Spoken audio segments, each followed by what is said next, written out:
Hi, my name is Cassidy Gonzalez, and my final presentation is on the Great Oxidation Event. The background here is a lovely piece titled The Archean World by Peter Sawyer. I like this picture because it shows the stromatolites along the coastline, which are comprised of the cyanobacteria that are responsible for the Great Oxidation Event, which we will learn about shortly. So, what is the Great Oxidation Event? First and foremost, the Great Oxidation Event occurred about 2.5 to 2.2 billion years ago.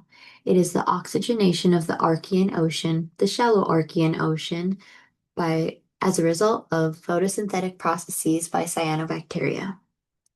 This diagram here to the right should look very familiar as it has been used in lecture, and it shows that relatively shortly before 2.5 billion years ago, cyanobacteria is recorded. And after the introduction of cyanobacteria, there is a slow rise in the abundance of dioxygen. And as stated, it is due to photosynthesis.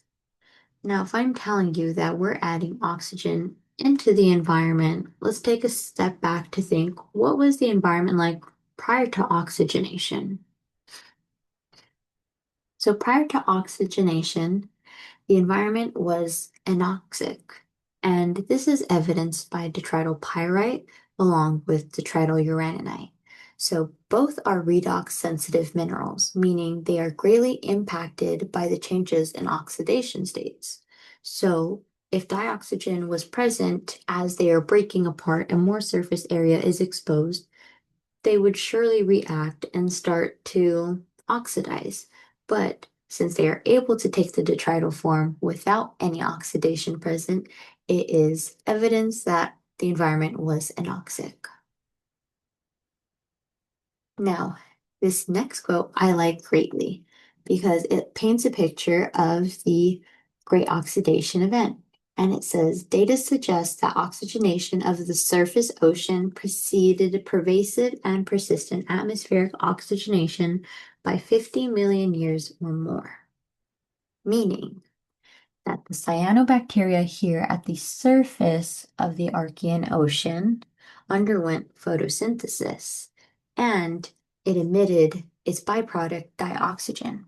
But that dioxygen did not just go into the atmosphere, it instead went into the Archean Ocean.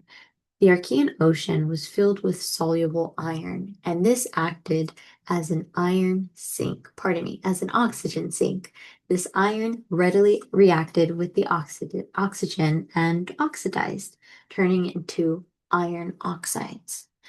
Now, they resulted in iron oxides that precipitated and formed a very, very, very popular formation, which we all know today, titled BIF. I mean, BIFs, banded iron formations. Banded iron formations are the precipitated iron oxides, and they are valuable to both the scientific and commercial sectors.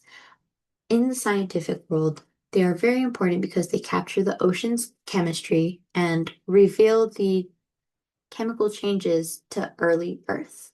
Now, commercially, iron oxides or BIFs are the number one provider of iron ore for the globe.